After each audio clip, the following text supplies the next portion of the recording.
epístola do apóstolo Paulo aos Efésios. Eu vou pedir que os irmãos abram a Bíblia, né, nessa carta, e nós faremos a leitura do capítulo 2. A exposição hoje se seguirá dos versos 1 até o verso 7. Antes disso, eu vou fazer uma pequena introdução, lembrando o que a gente viu em todo o capítulo 1. Será rápido, e a partir daí eu vou fazer uma breve análise do capítulo 2, antes de nós prosseguirmos diretamente para a exposição dos versos de 1 ao verso 7. No capítulo 1, vimos o apóstolo Paulo apresentando a igreja como uma comunidade onde o poder de Deus para reconciliar as pessoas para Ele mesmo deve ser experimentado e compartilhado. A igreja é, deste modo, um organismo onde o poder e a autoridade são exercidos após estabelecido o padrão de Cristo, conforme a gente viu na semana passada, lendo no capítulo 1, o verso 22. E a sua administração é um meio de servirmos a Ele. Paulo, nos primeiros versos, faz uma doxologia no que se refere à eleição dos crentes, desde a eternidade, passando pelo seu perdão no presente e a sua herança no futuro. O louvor que é destinado ao Pai, que elege, conforme a gente viu nos versos de 3 a 6. O Filho que redime, nos versos de 7 ao 12. E o Espírito que sela, versos 13 e 14. Dessa maneira, irmãos, Paulo apresenta aos crentes de Éfeso e a nós Cristo como espelho através do qual podemos contemplar o que a fraqueza da cruz nos impede de visualizarmos mais claramente em nós mesmos. Irmãos, ainda estamos sob o poder da morte, mas aquele que já ressuscitou dentre os mortos pelo poder celestial tem o domínio da vida. E eu concluí esse capítulo dizendo: é certo que estamos cercados por infindáveis misérias e pela servidão do pecado, mas aquele que se encontra sentado à mão direita de Deus o Pai é detentor do mais elevado governo no céu e na terra, e gloriosamente triunfa sobre esse inimigo que já venceu e subjugou a morte. Passaremos então para a leitura do capítulo 2, nós faremos a leitura de todo esse capítulo. Antes disso, vamos mais uma vez orar, pedindo a iluminação de Deus para fazermos e entendermos as palavras que Ele fala conosco essa noite. Senhor nosso Deus, amado, bondoso e soberano Pai, obrigado, Senhor, por estarmos perante Ti mais uma vez, por chegarmos a esse momento, Senhor, o momento principal do culto que é destinado a Ti, onde Tu falarás conosco, Senhor. Abre, ó Pai, pelo Teu Espírito os nossos ouvidos, para que ouçamos e entendamos as palavras da verdade. Volta, Senhor, as nossas mentes e os nossos corações inteiramente para Ti, que não sejamos distraídos por qualquer coisa fora, Senhor, daqui. Dá-nos, Senhor, discernimento que provém de Ti mesmo, para entendermos essas palavras, para entendermos a verdade em que nos fala as Escrituras. A verdade que é uma só, a saber, o Teu Filho, Cristo Jesus. Esteja conosco, Senhor, durante toda essa pregação, abençoando-nos e iluminando-nos. Tudo isso nós lhe pedimos e agradecemos pelos méritos do Teu Filho amado, nosso Redentor e Salvador, Cristo Jesus. Amém. Passemos agora, então, irmãos, para a leitura do capítulo 2 da carta do apóstolo Paulo aos Efésios.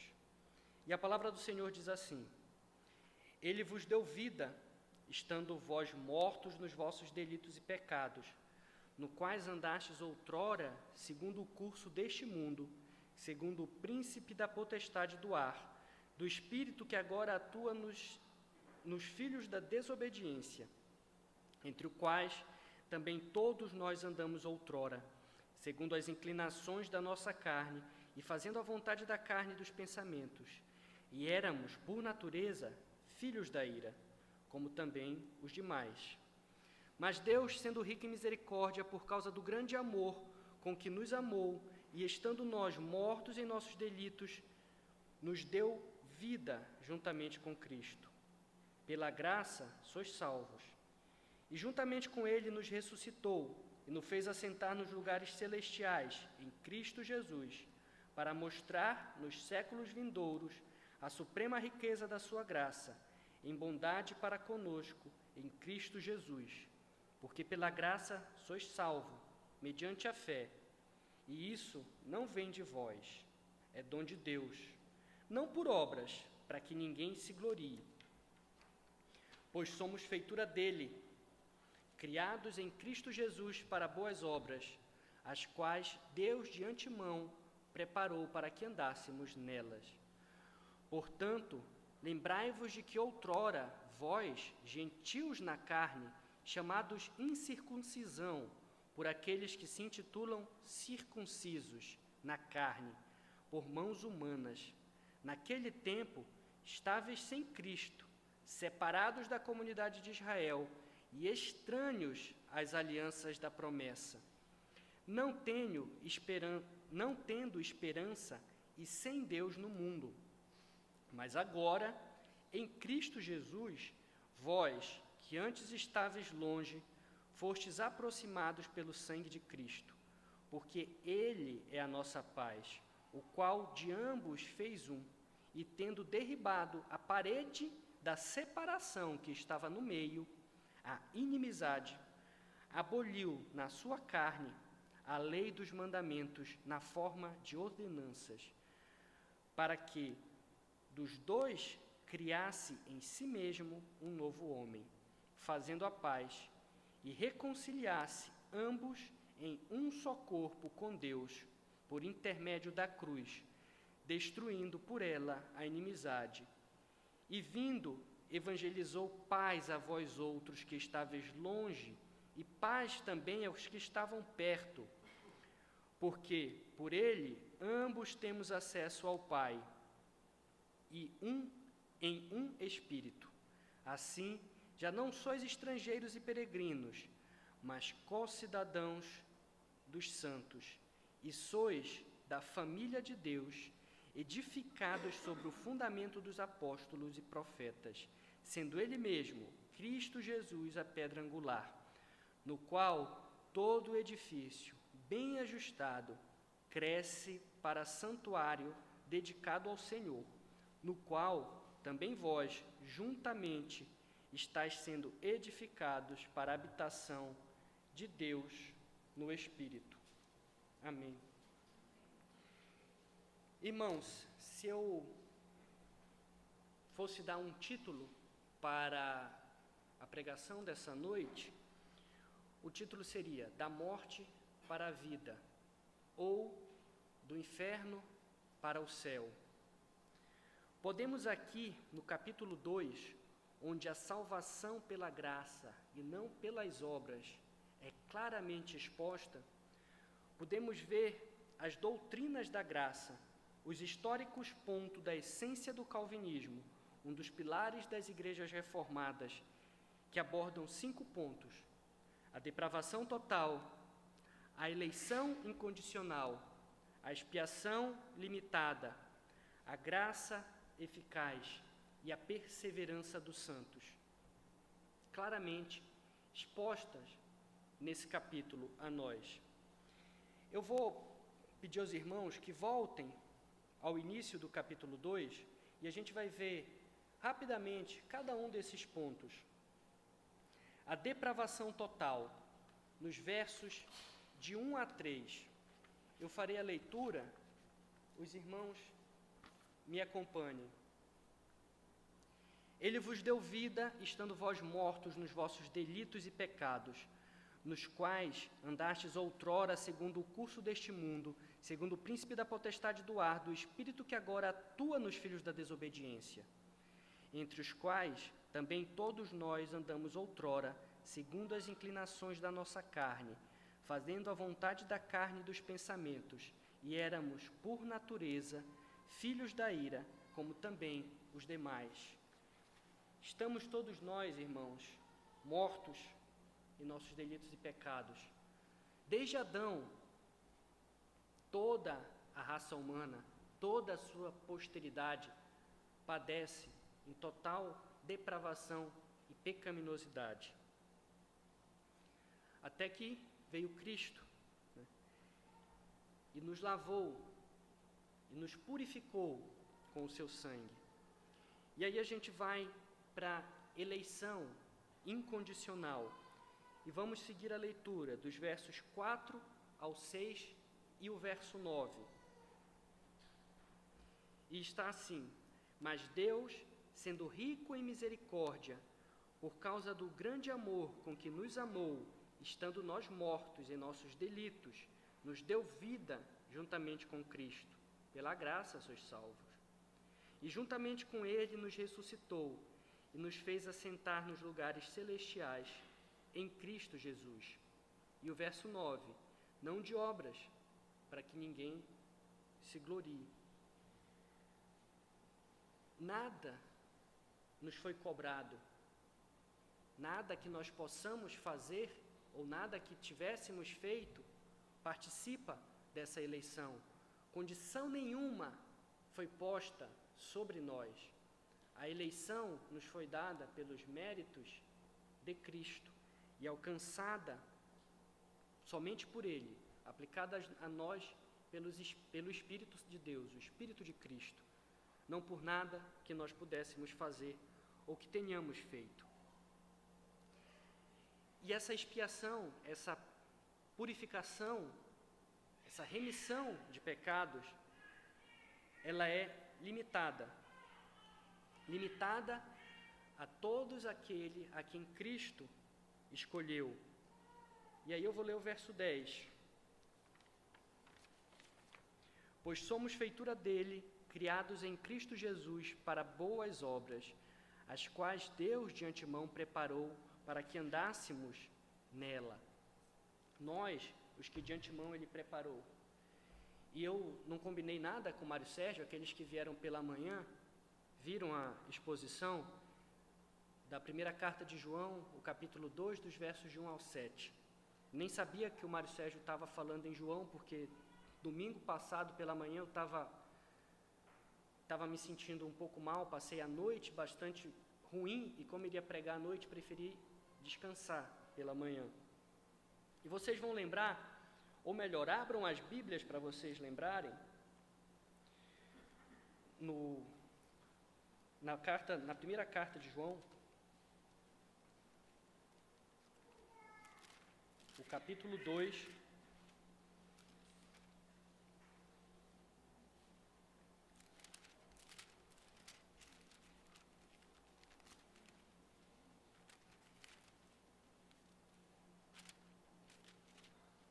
aqui o capítulo 2, o verso 2. E Ele é a propiciação pelos nossos pecados, e não somente os nossos próprios, mas ainda pelos do mundo inteiro. Cristo perdoa os nossos pecados, mas Ele está disponível a todos. A propiciação dos nossos pecados é única e exclusivamente em Cristo. Ele é o único caminho para a remissão de pecados. Não há outro caminho. Cristo está disponível não só a nós, a quem Ele escolheu na expiação limitada, a quem esses serão aplicados o seu mérito, a sua graça salvadora. Mas todos podem ver e podem saber dos méritos de Cristo. Portanto, tais homens são indesculpáveis.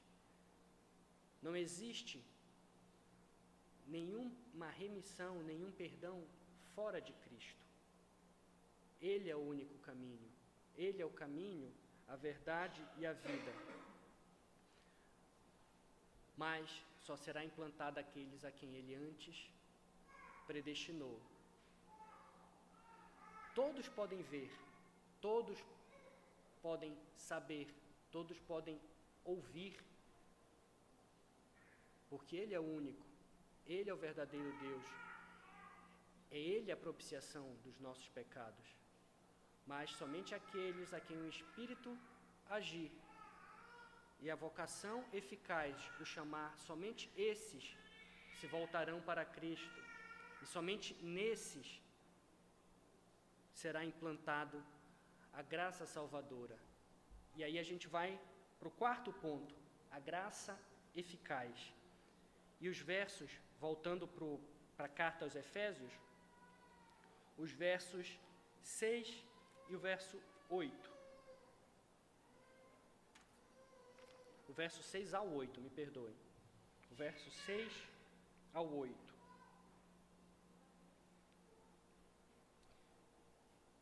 E juntamente com ele nos ressuscitou e nos fez assentar nos lugares celestiais em Cristo Jesus, para mostrar nos séculos vindouros a suprema riqueza da sua graça, em bondade para conosco, em Cristo Jesus, porque pela graça sois salvos mediante a fé, e isso não vem de vós, é dom de Deus. Não vem de nós. Nisso nós podemos confiar. Por isso nós podemos confiar. Assim, a graça é totalmente eficaz. Não por mérito humano, para que, a exemplo do que ocorreu com o nosso primeiro pai, Adão, que caiu e pecou, e assim toda a sua posteridade caiu em pecado, agora não, no segundo Adão, em Cristo, verdadeiro Deus e verdadeiro homem, temos a plena remissão dos nossos pecados. E isso é eficazmente realizado e feito por Cristo e aplicado a nós. E quinto, por fim, a perseverança dos santos, os versos 19 e 22.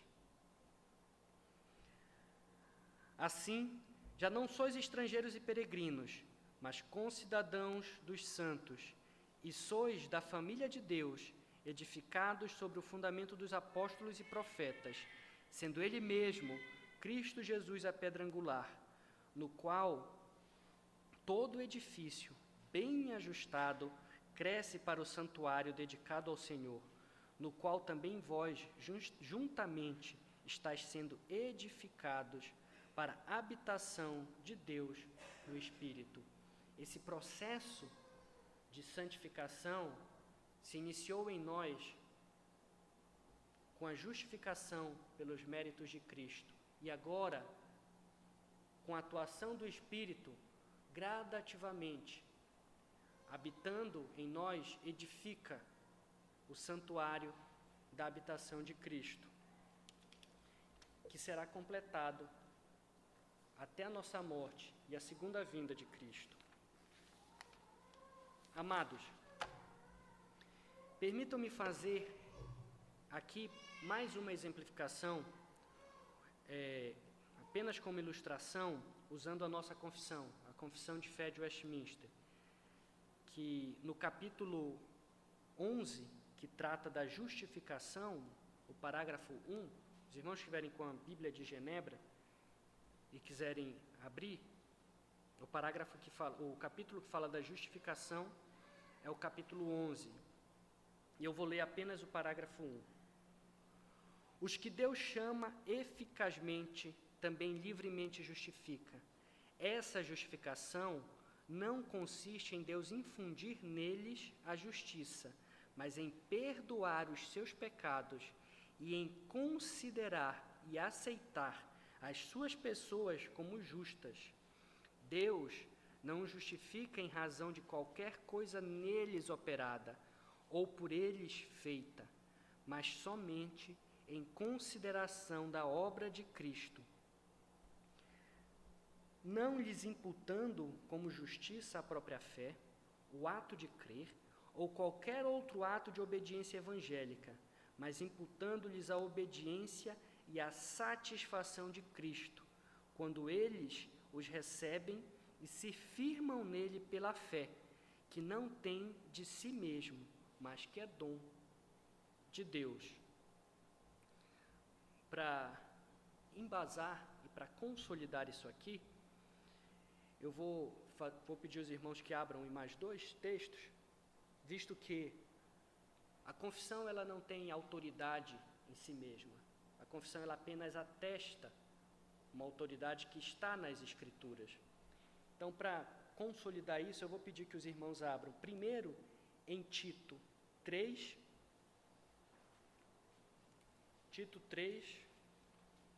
os versos 5 a 7.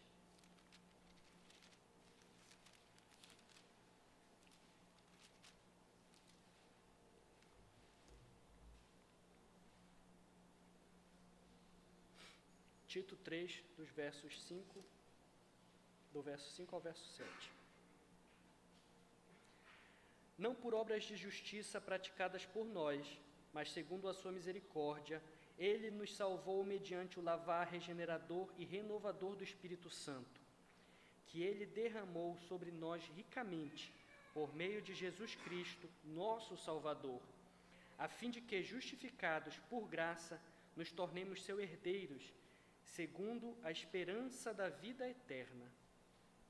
E João, o Evangelho de João, do capítulo 6, verso 44 e o verso 45.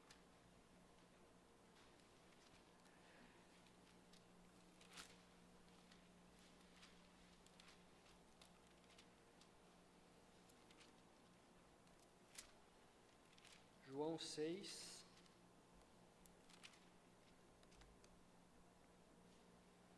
44 e 45. E diz assim: ninguém pode vir a mim se o Pai que me enviou não o trouxer, e eu o ressuscitarei no último dia. Está escrito nos profetas: e serão todos ensinados por Deus. Portanto, todo aquele que da parte do Pai tem ouvido e aprendido, esse vem a mim. Assim, irmãos, não há outro caminho. O capítulo 2 de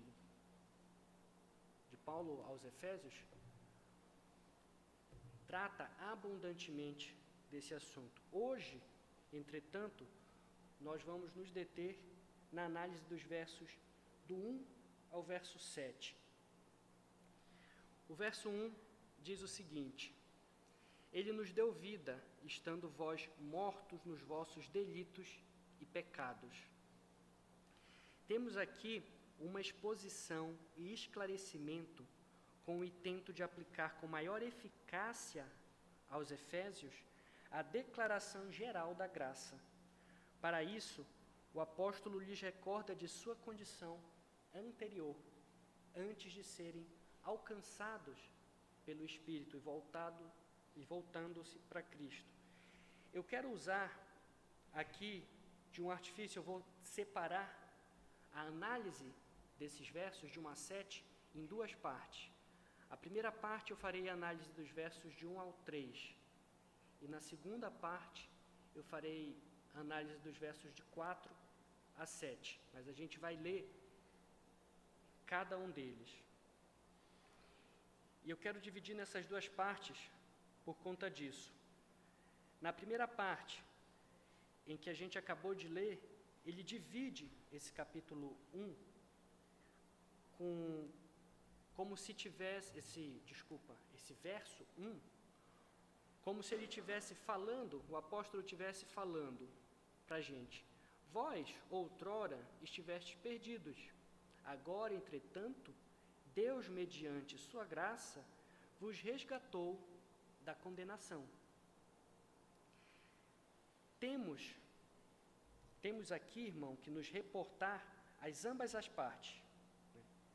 Quanto à primeira, o apóstolo Paulo diz que eles estavam mortos, eles estiveram mortos, e coloca, ao mesmo tempo, a causa, o motivo dessa morte, os delitos e pecados. Sua intenção não é apenas dizer que viveram sobre um risco de morte, sobre uma iminência de morte, mas declara que era uma morte real e presente, pela qual todos fomos subjugados. Como a morte espiritual não é outra coisa, irmãos, senão o estado de alienação que a alma subsiste em relação a Deus, nascemos todos nós mortos, como também vivemos muito tempo mortos, até que nos tornamos participantes da vida de Cristo, como também diz o evangelista João no capítulo 5, o verso 25. Eu lerei, os irmãos só acompanhem, depois se quiserem podem checar. Em verdade vos digo, que vem a hora, e já chegou, em que os mortos ouvirão a voz do Filho de Deus, e os que ouvirem viverão. Continuando, no verso 2, a parte A diz o seguinte: nos quais andaste outrora segundo o curso deste mundo. A partir dos efeitos e dos frutos, Paulo comprova que o pecado, uma vez reinou, como reina em nós, sobre aqueles crentes, sobre os crentes da igreja de Éfeso. Porque, a menos que o pecado rompa em atos externos, os homens jamais se conscientizarão desse poder, do poder da morte. Ao mencionar segundo o curso deste mundo, o apóstolo não se refere àquele mundo ordenado por Deus, nem aos elementos como o céu, a terra, o ar, mas aqui ele se refere à depravação com que estamos todos contaminados no mundo. De forma que o pecado não é algo peculiar a uns poucos, mas permeia, está entranhado no mundo inteiro. E ele continua na parte B do verso 2, acompanhe. Segundo o príncipe da potestade do ar, do espírito que agora atua nos filhos da obediência. Ele, ao avançar mais, explica agora a causa da nossa corrupção, que deve-se ao domínio do diabo, ao domínio que Satanás exerce sobre todos nós, antes de conhecermos a Cristo. Não poderia haver uma condenação mais severa sobre a humanidade. Nossa condição, portanto, ainda que muitos vivam satisfeitos, ou pelo menos não tão preocupados com ela, a nossa condição deveria causar-nos horror. Irmãos, onde está então o livre-arbítrio, o governo da razão, as virtudes morais acerca dos quais os papistas e muitos irmãos nossos evangélicos falam tanto? O que encontrar de bom, o que encontrar de santo sob a tirania do diabo, fazendo assim com que muitos abominem e desprezem essa doutrina de Paulo? Meus irmãos, não há nas palavras de Paulo nenhuma obscuridade. É que todos os que vivem segundo o curso desse mundo, isto é, segundo as inclinações da carne, batalham, senão sob o comando de Satanás. E assim como os filhos de Deus possuem um cabeça, como nós expusemos no último sermão, nosso cabeça, que é Cristo, assim também os ímpios, assim também os ímpios têm o seu cabeça. Entretanto, Satanás não pode fazer nada contra a vontade de Deus. Como diz uma heresia irracional dos maniqueus, conhecida como maniqueísta. E isso está implícito na linguagem de Paulo, ao afirmar que ele só tem poder, o diabo só tem poder sobre os incrédulos, isentando deste modo os filhos de Deus, que estão afastados desse poder destruidor. Nada pode fazer contra nós, senão aquilo que permite a vontade de Deus, um rei ilimitado e soberano sobre todas as coisas. Ao mesmo tempo, deduzimos que os ímpios não têm justificativa alguma de que estão obrigados a Satanás em seus delitos e pecados, ao passo que ninguém está sujeito à tirania do diabo, a não ser aqueles que quebram o jugo divino e que se recusam a devotar a obediência devida ao seu Criador.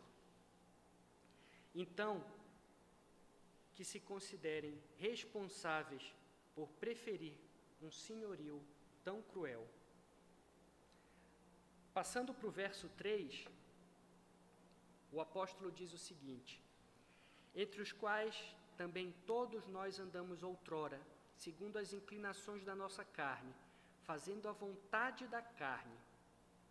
É possível que cause uma certa estranheza a uma leitura mais corriqueira, quando Paulo se inclui, que ele também andava nas concupiscências da carne, quando em outras ocasiões ele alega que sua vida fora inteiramente irrepreensível.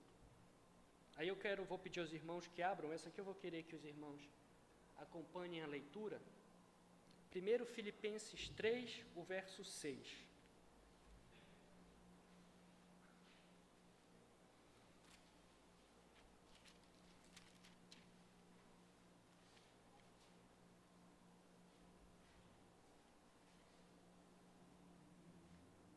Filipenses 3, o verso 6.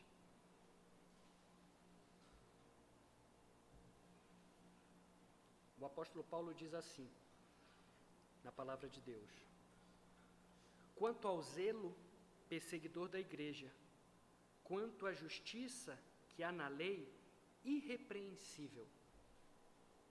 E 1 Tessalonicenses 2, 10.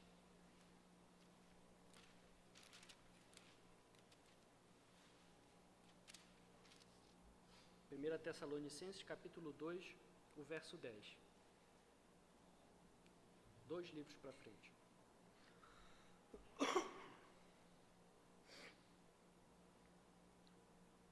Vós e Deus sou testemunha do modo por que piedosa, justa e irrepreensivelmente procedemos em relação a vós outros que credes. Irmãos, essa colocação do apóstolo Paulo se aplica a todo aquele que não fora regenerado pelo Espírito de Cristo, que outrora todos nós andamos. Também cabe-nos o sentido de, quando ele fala, fazendo a vontade da carne e do pensamento, o sentido de vivendo de acordo com a vontade de nossa natureza, obedecendo às paixões da carne e da nossa mente. E ele continua: e éramos por natureza filhos da ira, como também os demais. Paulo declara a todos, sem exceção, quer judeus, quer gentios, como sendo culpados até serem libertados em Cristo. E aí leiamos agora Gálatas, o capítulo 2, os versos 15 e 16. Voltem um pouco lá para Gálatas.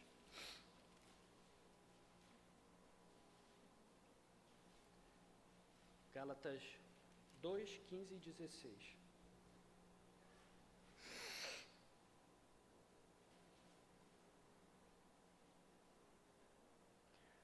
Nós, judeus por natureza, e não pecadores dentre os gentios, sabendo, contudo, que o homem não é justificado por obras da lei, e sim mediante a fé em Cristo Jesus.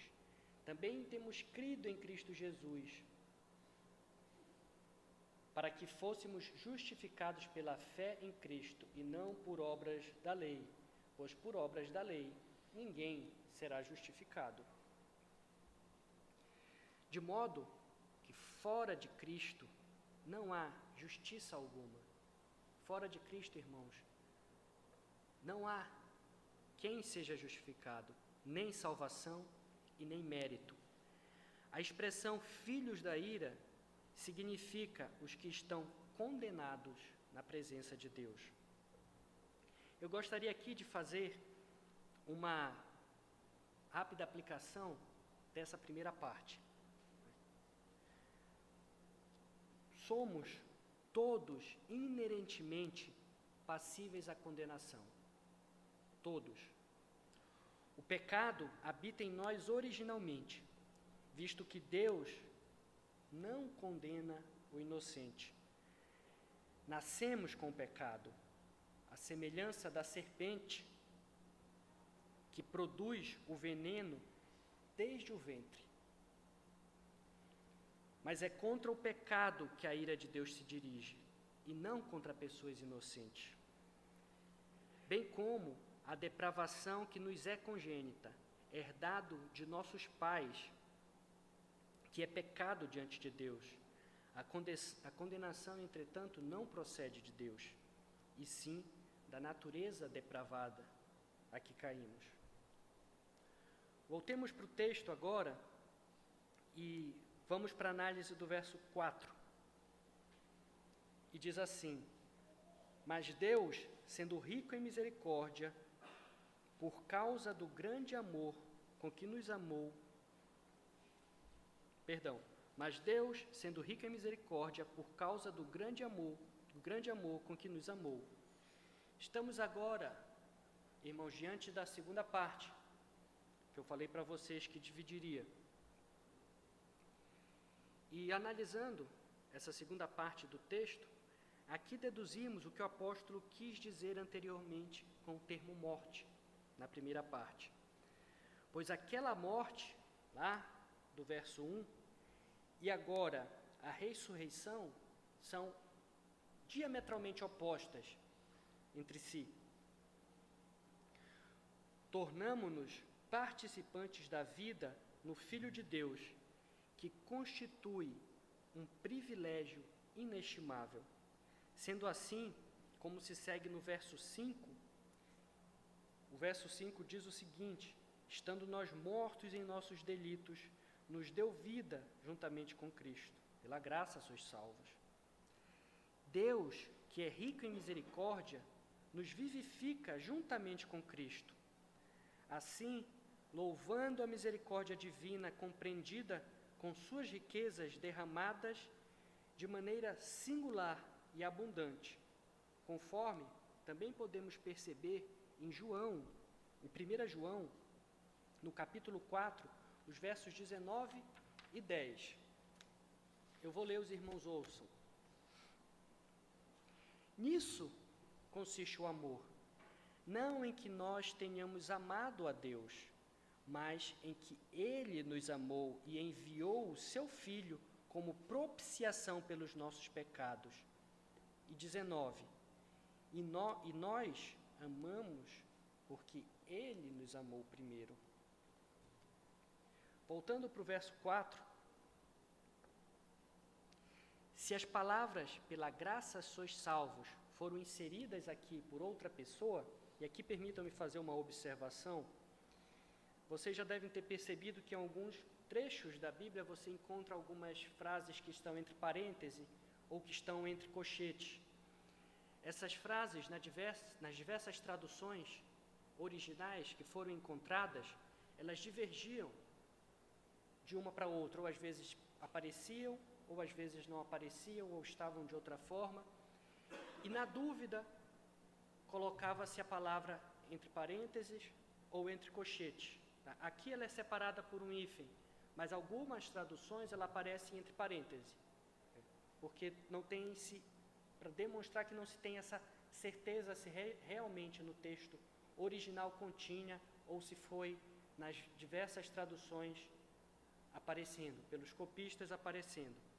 Entretanto, irmãos, aqui ela aparece com tão perfeita harmonia no contexto que pode ser atribuída ao apóstolo Paulo. Essas palavras nos mostram como se estivesse proclamando suficientemente as riquezas divinas.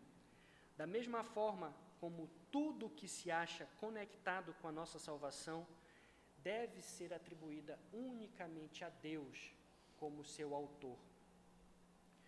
No verso 6, lemos: E juntamente com ele nos ressuscitou e nos fez assentar nos lugares celestiais em Cristo.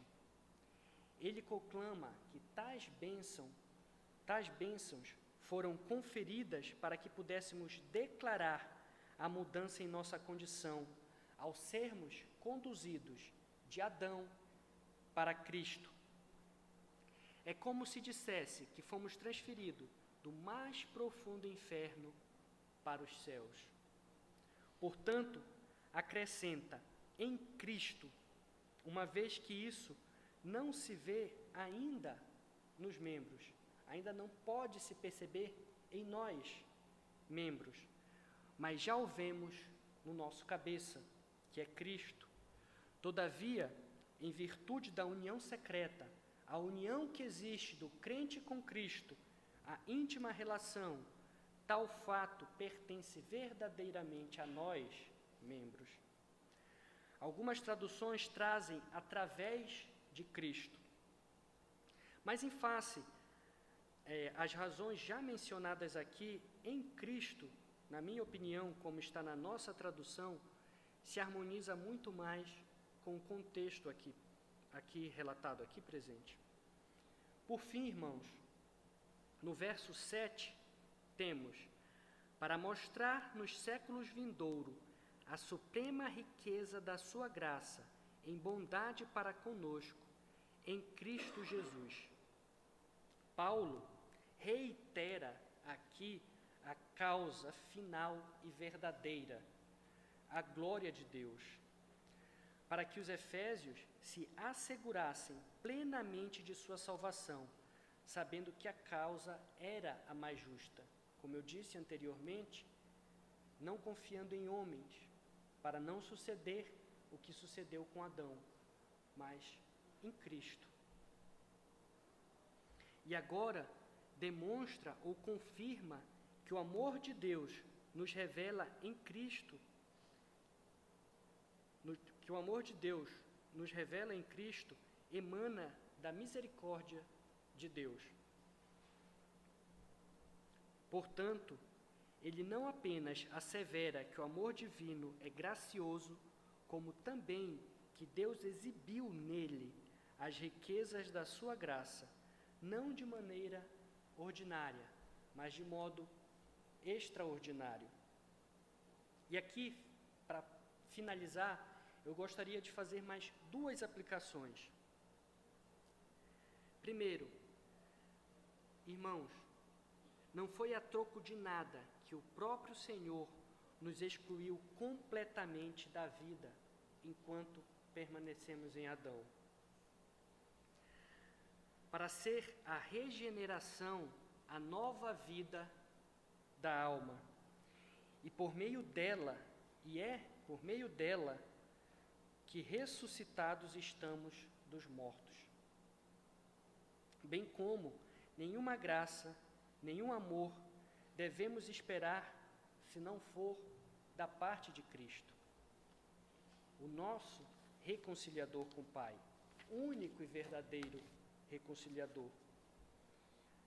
Eu reconheço que há algum resquício de vida permanente ou que fica em nós durante o tempo em que fomos estranhos a Cristo, de modo que nem os sentidos, nem a vontade, nem as nossas faculdades da alma foram extintas, bem como nos incrédulos. Mas o que isso tem a ver com o reino de Deus? Qual a relação com o reino de Deus? Ou com a vida bem-aventurada, se tudo o que pensamos e desejamos é morte?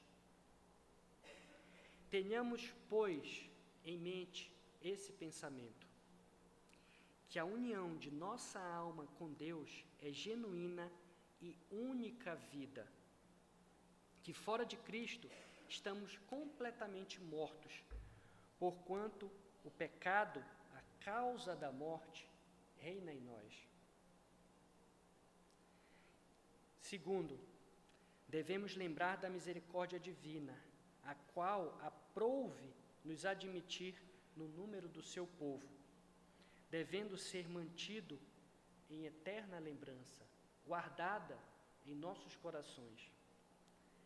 A vocação, irmãos, é uma espantosa obra da grandiosa generosidade divina, a qual deve ser mantida dos pais para os filhos, para os netos e assim sucessivamente, para que ela jamais seja apagada da mente dos homens.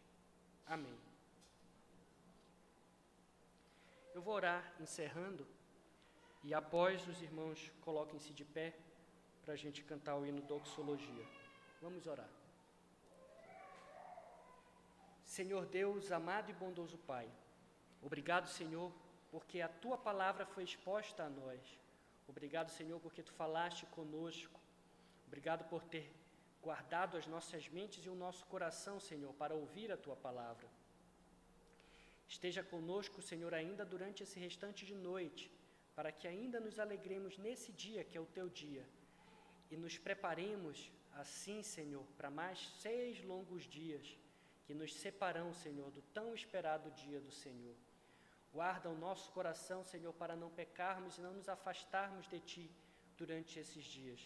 Esteja conosco, Senhor, iluminando-nos, guiando-nos, Senhor, para que possamos procurar sempre a Tua presença individualmente, com as nossas famílias, nas nossas devocionais, Senhor, para que assim possamos nos alimentar, para que assim possamos nos nutrir, até que chegue o Teu dia, até que chegue o sábado do Senhor, a feira da nossa alma, em que em convocação solene ouviremos a Tua palavra. Tudo isso nós lhe pedimos e agradecemos em nome do Teu Filho amado, nosso Redentor e Salvador, Cristo Jesus. Amém. Os irmãos coloquem-se de pé. A Deus supremo, benfeitor, anjos e homens deem louvor. A Deus o Filho, a Deus o Pai, e a Deus Espírito, glória dai. Amém. Podem sentar. Está encerrado.